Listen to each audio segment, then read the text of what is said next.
आप अपने राज्य के नागरिकों को वैट कम करके इसका बेनिफिट पहुंचाइए। मोदी सरकार ने पेट्रोल डीजल के दामों को लेकर एक बड़ा फैसला लिया है। सरकार ने बढ़ती महंगाई से परेशान लोगों को रिलीफ देते हुए एक्साइज ड्यूटी कम कर दी है, जिसके बाद पेट्रोल के दाम में 9.5 रुपए और डीजल के प्राइस में 7 रुपए प्रति लीटर की कमी आई है। लेकिन वो कौन से कारण रहे होंगे जिसकी वजह से मोदी सरकार को पेट्रोल डीजल के दाम में इतनी बड़ी कटौती करनी पड़ी, जिससे सरकार को साल में 1 लाख करोड़ रुपए के टैक्स का नुकसान होगा। तो चलिए समझने की कोशिश करते हैं सरकार के इतने बड़े फैसले के पीछे की खास वजहों को। नमस्कार, मेरा नाम है भूपेंद्र सोनी और आप देख रहे हैं अनकट। वैसे तो हमारे देश में पेट्रोल डीजल की कीमतें बाजार भाव पर ही निर्भर करती हैं, क्योंकि पहले यूपीए सरकार ने पेट्रोल को डीरेगुलेट किया था और उसके बाद मोदी सरकार ने सत्ता में आते ही डीजल को भी बाजार भाव के हवाले कर दिया था। खैर, ये तो किताबी ज्ञान है, क्योंकि हम जानते हैं कि देश में जब चुनाव होते हैं तो पेट्रोल डीजल के दाम नहीं बढ़ते और चुनाव खत्म होते ही अचानक से सरकारी बाबू पेट्रोल डीजल को बाजार भाव के हवाले कर देते हैं। जैसे 10 मार्च को 5 राज्यों के चुनावी नतीजे आने के बाद 22 मार्च को पेट्रोल डीजल के दाम बढ़ने शुरू हुए और देखते ही देखते 2 हफ्ते के अंदर ही पेट्रोल डीजल की कीमत 10 रुपए प्रति लीटर बढ़ा दी गई। विपक्षी दल कीमतें बढ़ाने का विरोध करते रहे, लेकिन सरकार अपने काम में लगी रही। फिर अचानक से कुछ चीजें ऐसी हुई जिनके चलते सरकार को इतनी बड़ी कटौती का फैसला लेना पड़ा। तो क्या थी ये घटनाएं, समझने की कोशिश करते हैं।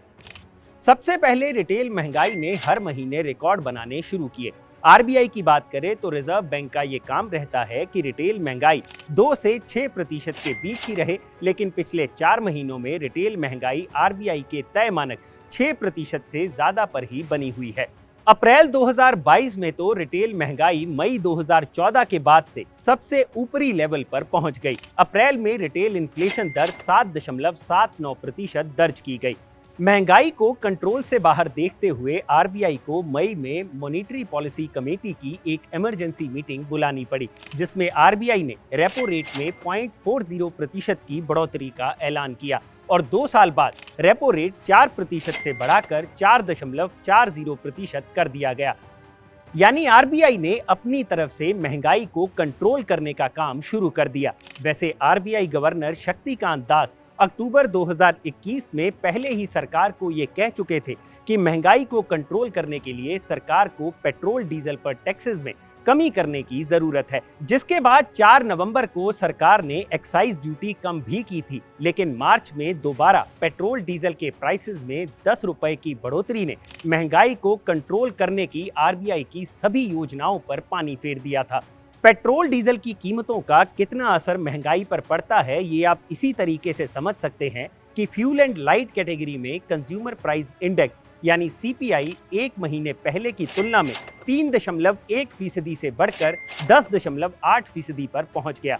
ऐसे में रिटेल महंगाई को कंट्रोल में लाने के लिए सरकार को टैक्सेस में कमी करनी ही पड़ी।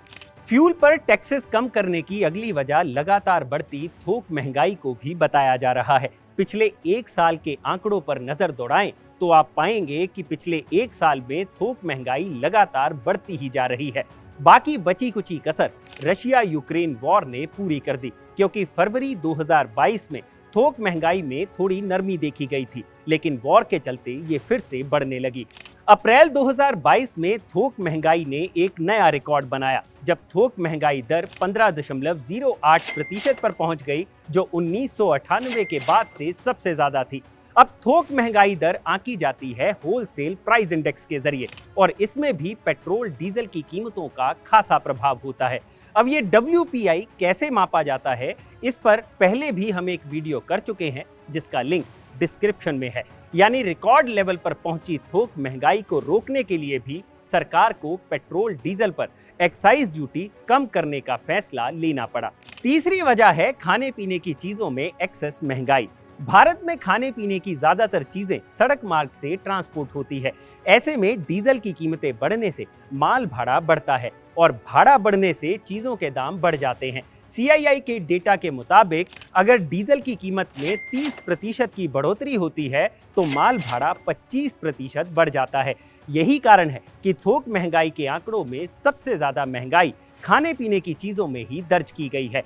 अप्रैल के आंकड़ों की बात करें, खाने के तेल की महंगाई दर 17.28%, सब्जियों की महंगाई दर 15.41% रही। वहीं अप्रैल 2022 के आंकड़ों पर नजर डालें तो महंगाई की मार शहरों से ज्यादा गांवों पर पड़ी है।